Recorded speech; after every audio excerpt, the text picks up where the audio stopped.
Yo, what's up everybody? Welcome back to another For Honor Heroes build video. I know it's been a heck of a long time. I've been diving into a lot of battle passes and other games like The Division and Dead by Daylight. I have been gradually here and there playing For Honor, but not as much as I used to, but I still do get in here and play a few rounds. I get off, come back. But here we are finally with the Peacekeeper build, and we have the Dominion one here for you today. The mode we're focused around is obviously Dominion, and the hero is Peacekeeper. So let's go ahead and get into the 3-perk selection here. And we have Devour, Endurance, and Headhunter. Now I choose Devour over Galestorm and Early Reaper because Galestorm gives you movement speed. I usually would go for that in a mode like Dominion because, you know, Devour half the time you're not able to get executions. Sometimes you are, sometimes you're not. Most of the time in Revenge you will.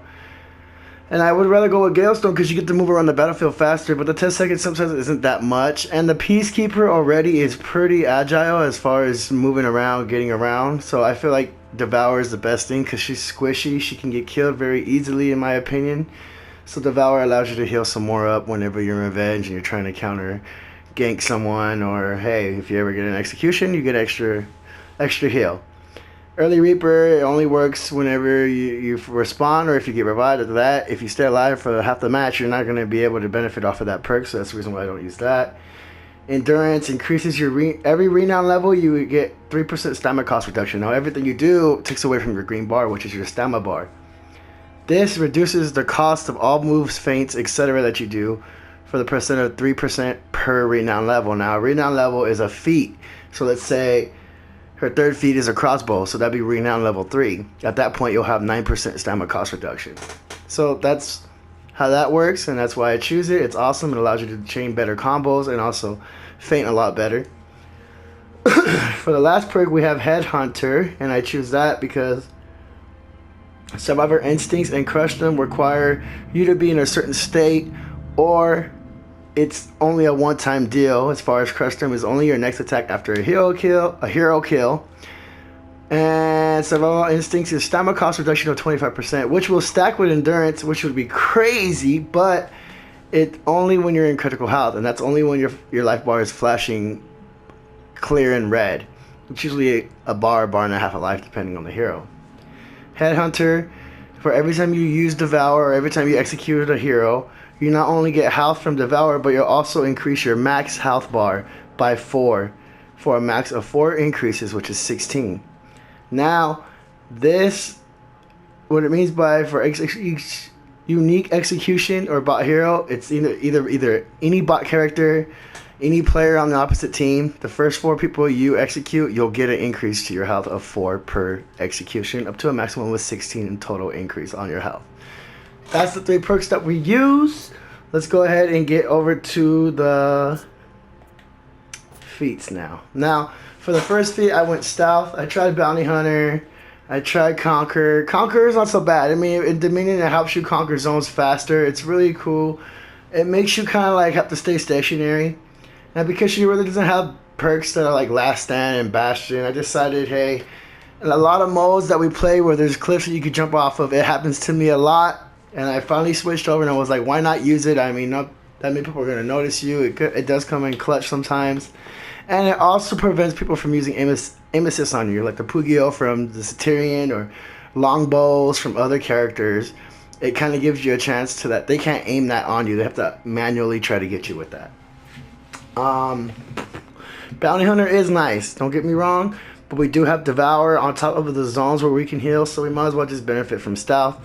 Like I said, if you're more of a stationary player and you want to just hold a zone, Conqueror would be good, but again, you're squishy and you don't have no perks that allow you to stay pretty stationary at a zone.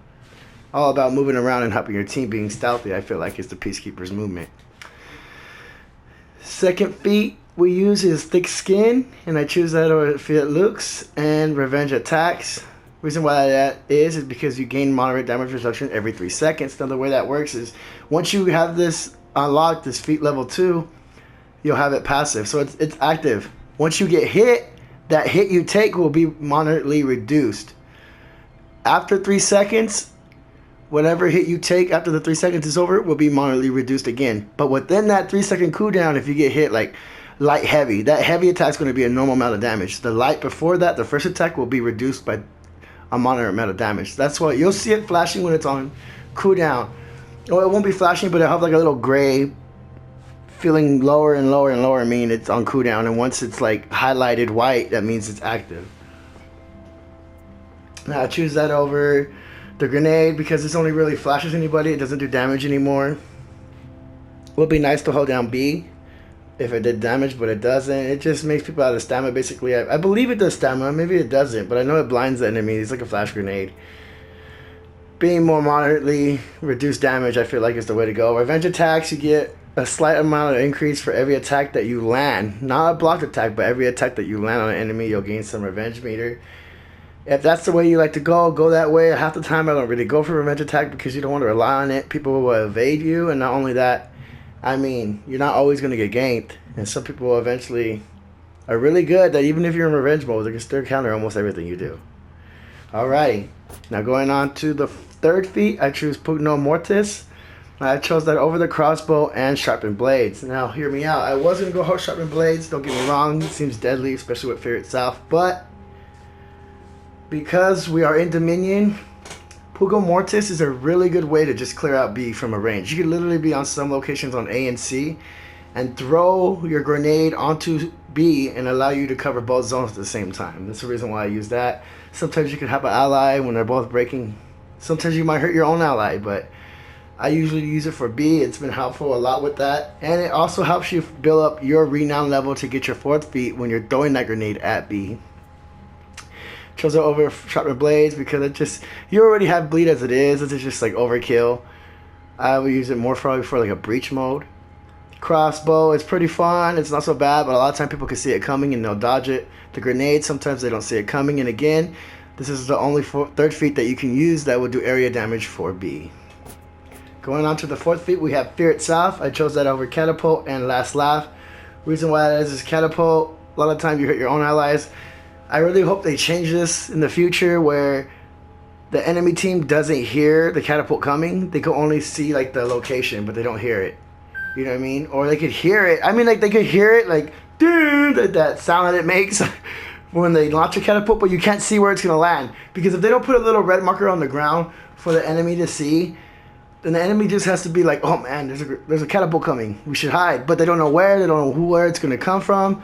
That at least gives catapult more of an edge, like the other feats like Fire Flask and Fire Arrows. Fire Arrows is not that great, but at least like you don't see where it's gonna land right off the bat, right? Catapult, you see the radius and where it's landing. Even the enemy team does before it even comes. Like it's just, I don't know, it's useless to tell them.